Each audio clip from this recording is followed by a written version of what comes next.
मित्रांनो, गेल्या वर्षी आपण 6वीला प्राचीन भारताचा इतिहास बघितलेला आहे. तर या वर्षी 7वीमध्ये आपल्याला इतिहास व नागरिकशास्त्र ह्या पुस्तकामध्ये मध्ययुगीन भारताचा इतिहास बघायचा आहे. तर ह्या 7वीचा इतिहास व नागरिकशास्त्र हे पुस्तक आपण काढल्याबरोबर मुखपृष्ठ आपल्याला दिसतो. तर ह्या मुखपृष्ठावर आपल्याला काय दिसतंय? शिवाजी महाराजांचं हिंदवी स्वराज्य हे कुठून कुठपर्यंत पसरलेलं आहे, व्यापलेलं आहे हे आपल्याला दिसते. त्याच्यानंतर राजमुद्रा दिसते. त्याच्यानंतर आपल्याला लाल किल्ला, राजगड हे आपल्याला दिसत आहे. तर हे कशावरून आपल्याला काय कळतंय? तर शिवाजी महाराजांचा इतिहास आपल्याला मध्ययुगीन इतिहास पाहायचा आहे. त्याच्यानंतर या धड्यामध्ये आपल्याला इतिहासाची साधने, या धड्यामध्ये मध्ययुगीन भारतीय इतिहासाची साधने ओळखता येणे हे शिकायचं आहे. इतिहासाची साधने ह्या पाठामध्ये आपल्याला काय शिकायचं आहे? मध्ययुगीन भारतीय इतिहासाची साधने ओळखता यायला पाहिजे. त्याच्यानंतर आपल्याला आणखी या पाठामध्ये आपल्याला काय पाहायचं आहे? ऐतिहासिक साधनांचे वर्गीकरण करता येणे. यानंतर आपल्याला या पाठामध्ये ऐतिहासिक साधनांचे इतिहास लेखनातील महत्त्व ओळखता येणे हे सुद्धा पाहायचं आहे. त्याच्यानंतर ह्याच पाठामध्ये आणखीन आपल्याला ऐतिहासिक साधनांच्या जतनाचे प्रयत्न करणे हा भाग पाहायचा आहे. मध्ययुगीन भारतीय इतिहासाची साधने आपल्याला कसं ओळखता यायला पाहिजे? तर इतिहासाची साधने पाहताना आपल्याला इतिहासाचे कालखंड पडतात. इतिहासाचे कालखंड किती पडतात? इतिहासाचे कालखंड 3 पडतात. सर्वात प्रथम आहे प्राचीन कालखंड, दुसरा आहे मध्ययुगीन कालखंड आणि तिसरा आहे आधुनिक कालखंड. तर ह्या वर्षी आपल्याला मध्ययुगीन कालखंड पाहायचा आहे. तर मध्ययुगीन कालखंड हा इसवी सन 9व्या शतकापासून ते 18व्या शतकापर्यंत गणला जातो, ओळखला जातो. तर इथे 9वे शतक हे मध्ययुगीन कालखंडामध्ये केव्हापासून सुरू होतो? इसवी सन 800 पासून ते 899 पर्यंत हा 9वं शतक असते आणि 18वं शतक हे इसवी सन 1700 पासून ते 1800 पर्यंत 18वं शतक गणल्या जातं. तर हे आपल्याला मध्ययुगीन कालखंड पाहायचं आहे संपूर्ण आपल्या 7वी इयत्तेमध्ये. तर सर्वात प्रथम आपल्याला इतिहास म्हणजे काय हे आपण बघूया. तर इतिहास म्हणजे काय हे आपण ह्याच्यापूर्वी 5वीला सुद्धा पाहिलेलं आहे आणि 6वीला सुद्धा पाहिलेलं आहे, तुम्हाला आठवत असेल. तर इतिहास म्हणजे काय? भूतकाळात घडलेल्या घटना समजून घेण्याच्या शास्त्राला इतिहास म्हणतात. भूतकाळ म्हणजे गेलेल्या काळामध्ये जे भारताच्या संस्कृतीमध्ये जे जे घटना घडलेल्या आहेत ते शास्त्राच्या रीतीने एकदम खरं काय आहे, कुठं काय आहे हे पडताळून पाहता इतिहासामध्ये येतात. तर ह्या वर्षी आपल्याला भूतकाळात घडलेल्या इयत्ता 7वीमध्ये आपल्याला भूतकाळात घडलेल्या घटनांची कालक्रमानुसार शास्त्र शुद्ध आणि पद्धतशीर दिलेली माहिती म्हणजे इतिहास. इयत्ता 7वीमध्ये आपल्याला इतिहासाची व्याख्या इथं दिलेली आहे. भूतकाळात म्हणजे गेलेल्या आतापर्यंतच्या काळामध्ये घटनांची कालक्रमानुसार, कालक्रम म्हणजे एकदम पद्धतशीरपणे शास्त्र शुद्ध. इतिहास हे काय आहे? शास्त्र आहे. इतिहास हा सामाजिक शास्त्रामध्ये मोडतो. तर ह्याच्यानंतर आपल्याला काय पाहिजे आहे? ह्या पाठामध्ये आपल्याला ह्या पाठामध्ये प्रश्न विचारलेला आहे, माहित आहे का तुम्हाला? तर इतिहास हा शब्द कुठून आलेला आहे? संस्कृत भाषेतून इतिहास हा शब्द आलेला आहे. तर इतिहास हा शब्द कशापासून बनलेला आहे बघा. इति अधिक अ अधिक आस असा तयार झालेला आहे. या शब्दाचा अर्थ काय होतो? असे घडले असा होतो. तर इतिहास हा शब्द जे जे घडलेलं आहे प्राचीन काळामध्ये म्हणा आतापर्यंत ते कसं घडलंय ते इतिहासामध्ये आपल्याला कळतंय. तर इतिहासाचे अभ्यासाचे काही घटक पडतात. इतिहासाचं काही महत्वाचे घटक आहेत. कोणकोणते आहेत? स्थळ, व्यक्ती, काल आणि समाज असं इतिहासाचे किती घटक पडतात? इतिहासाचे 4 घटक पडतात. स्थल, स्थल म्हणजे काय? ठिकाण. कोणतंही ठिकाण असेल त्या ठिकाणावरून काय झालेले आहे, आतापर्यंत अनेक युद्ध झालेले आहेत. भारताचे चीन सोबत कसं युद्ध झालेलं आहे, कशावरून झालेलं आहे? ठिकाणावरून, काळावरून, जागेवरून. त्याच्यानंतर व्यक्ती, व्यक्ती सुद्धा हे प्रत्येक व्यक्तीमुळेच इतिहास घडलेला आहे. त्याच्यानंतर आपल्याला काय पाहायचं आहे? इतिहासाची साधने पाहायचं आहे. इतिहासाची साधने ढोबळमानाने किती प्रकार पडतात? इतिहासाच्या साधनामध्ये 3 प्रकार पडतात. पहिला आहे भौतिक साधने, दुसरा आहे लिखित साधने आणि तिसरा आहे मौखिक साधने. तर भौतिक साधने हे कशाला म्हणतात ते आपण पाहूया. त्याच्यानंतर लिखित साधने काय आहे, कशाला म्हणतात ते आपण पाहूया, आणि मौखिक साधने. तर भौतिक साधने कशाला म्हणतात आणि भौतिक साधने कोणकोणते आहेत ते आपण पाहूया.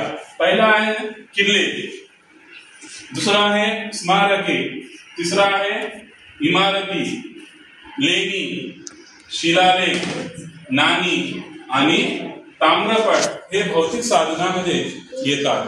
तर किल्ले, किल्ले किती प्रकारचे आहेत किल्लेचे सुद्धा आपण ते काय पाहूया.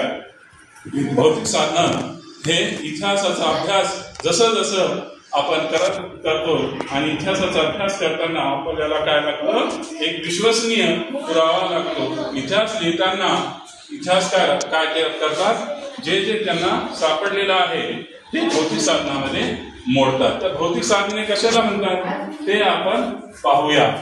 भौतिक साधने कशाला म्हणतात बघा. वस्तू आणि वास्तू किंवा त्याचे अवशेष यांना इतिहासाची भौतिक साधने असे म्हणतात. तर ह्या भौतिक साधने कोणकोणती आहेत? तुम्हाला नेहमी परीक्षेमध्ये विचारतात. भौतिक साधने लिहा, मी लक्षात ठेवायला पाहिजे. म्हणा. किल्ले, स्मारके, इमारती, लेणी, शिलालेख, नाणी, ताम्रपट हे भौतिक साधने आहेत. तर भौतिक साधने कशाला म्हणतात? भौतिक साधने म्हणजे काय बघूया आपण. वस्तू, त्याच्यामध्ये काय आहेत, काही वस्तू आहेत. कोणकोणत्या वस्तू आहेत? इमारती ही वस्तू आहे का? नाही. तर असे नाणी हे काय आहे, एक वस्तू आहे. ताम्रपट हे काय आहे, वस्तू आहे. लेणी वस्तू नाही. तर वस्तू आणि वास्तू यांचे अवशेष जे सापडतात त्याला भौतिक साधने म्हणतात. तर एक एक आपण पाहूया. सर्वात प्रथम आपण किल्ले पाहूया. किल्ल्याचे किती प्रकार पडतात? 4 प्रकार पडतात. पहिला आहे गिरिदुर्ग, दुसरा आहे वनदुर्ग, तिसरा आहे जलदुर्ग आणि चौथा आहे भुईकोट.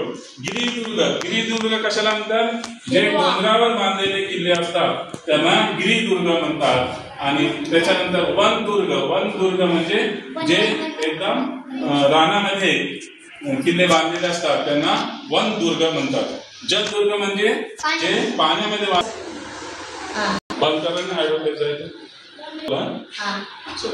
तर गिरिदुर्ग किल्ल्याच्या प्रकारामध्ये पाहिलेला आहे आपण. ह्याच्यानंतर भौतिक साधनामध्ये स्मारके मोडतात. स्मारके हे कशा कशामध्ये, कोणकोणते स्मारके आहेत ते आपण पाहूया. स्मारकामध्ये येते समाधी.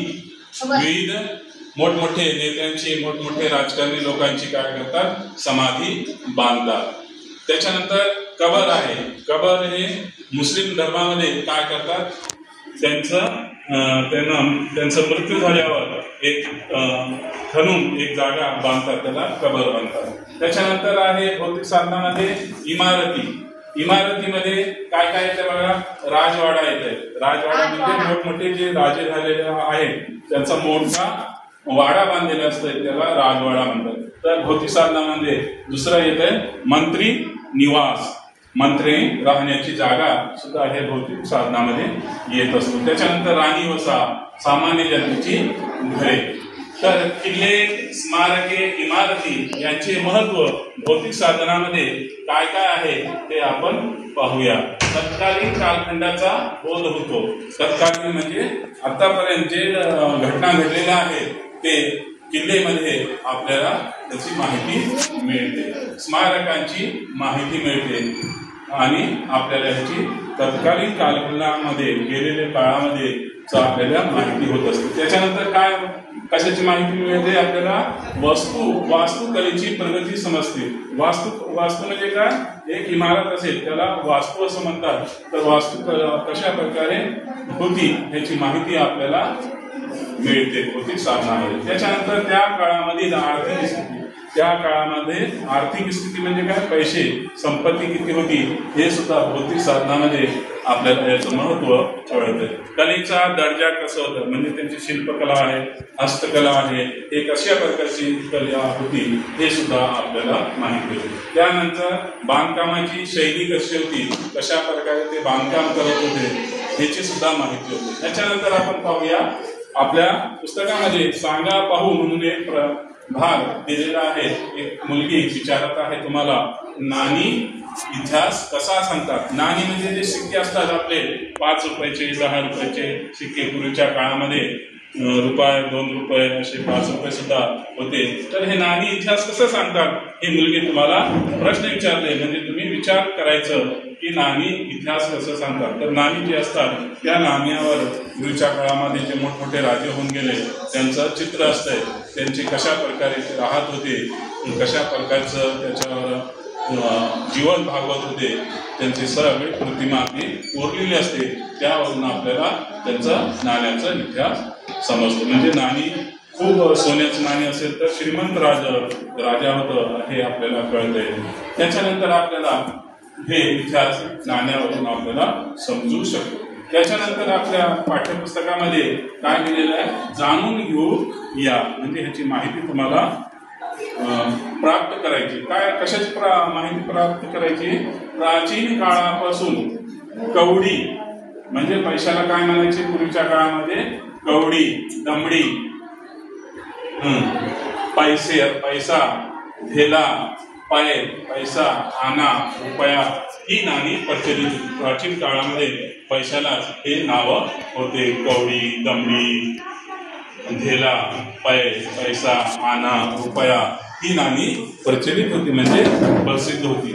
आणि नाण्यावरून काही म्हणी पूर्वीच्या काळामध्ये काढलेल्या आहेत, वाक्प्रचार काढलेल्या आहेत, पैशावरून प्रचलित झालेल्या आहेत. उदाहरणार्थ तुम्ही ऐकलेलं असेल की रोजच्या काळामध्ये तुमच्या घरामध्ये ते म्हणतात, काय म्हणतात? 1 फुटकी कवडी देणार नाही.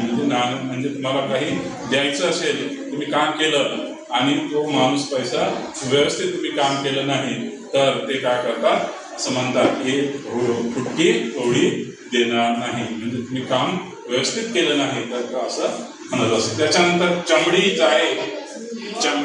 जाय पर दमडी न जाय असं सुद्धा म्हणलेलं. त्याच्यानंतर आपण नाणी पाहूया. नाणी इथं 2 प्रकारची दिलेली आहेत. एक आहे पेशवेकालीन नाणी आणि दुसरी आहे हैदर अलीचे नाणे. ह्यावरून आपल्याला कळते पेशवे यांच्या काळामध्ये सुद्धा अरबी भाषेमध्ये नाण्यावर लिहिलेलं होतं, म्हणजे त्यांना सुद्धा अरबी भाषेचं ज्ञान होतं. तर हैदर अलीचे नाणे, हैदर अली हे काय मुसलमानांचं, इस्लाम धर्माचं नाणं असलं तरी त्यानं काय केलेलं त्याच्यावर हिंदू धर्माचं सुद्धा चित्र काढलेलं आहे. त्याच्यानंतर नाण्याचं महत्व आपल्याला काय आहे ते आपण पाहूया. नाण्याचं महत्व काय आहे बघा. सोने, चांदी, तांबे, मिश्र धातू यापासून नाण्याची निर्मिती होते. धातू विद्येतील प्रगती समजते. नाण्यापासून आपल्याला काय माहित होतं? सोने, चांदी, तांबे. तर नाण्याचं हे आपल्याला महत्व कळतंय. सोन्याचे नाणे असेल तर तो खूपच श्रीमंत राजा होता असं कळतंय. चांदीचा असेल तर त्याच्यापेक्षा कमी. तर तांबे, मिश्र धातू ह्यापासून धातू विद्येमध्ये धातूंचे हे काय आहे? धातू आहेत. सोने, चांदी, तांबे. तर हे सगळे धातू विद्येतील प्रगती आपल्याला कळते. ह्याच्यानंतर तत्कालीन राजे म्हणजे त्या काळामध्ये राज्यकर्ते कसे होते याची सुद्धा माहिती मिळते. त्याच्यानंतर त्याचा काळ आपल्याला कळतो. म्हणजे हिटलर असेल किंवा मोठे अकबर असेल, औरंगजेब असेल, त्यांचा काळ कसा होता हे सुद्धा नाण्यावरून आपल्याला कळतं. त्यांचा राज्यकारभार कसा होता, ते राज्यकारभार सगळ्या प्रजेला घेऊन जात होते, कसं या प्रकारे राज्यकारभार करत होते ते सुद्धा आपल्याला कळतं. त्याच्यानंतर त्याची धार्मिक संकल्पना कशी होती, धर्म चं महत्त्व काय होतं हे सुद्धा त्यांनी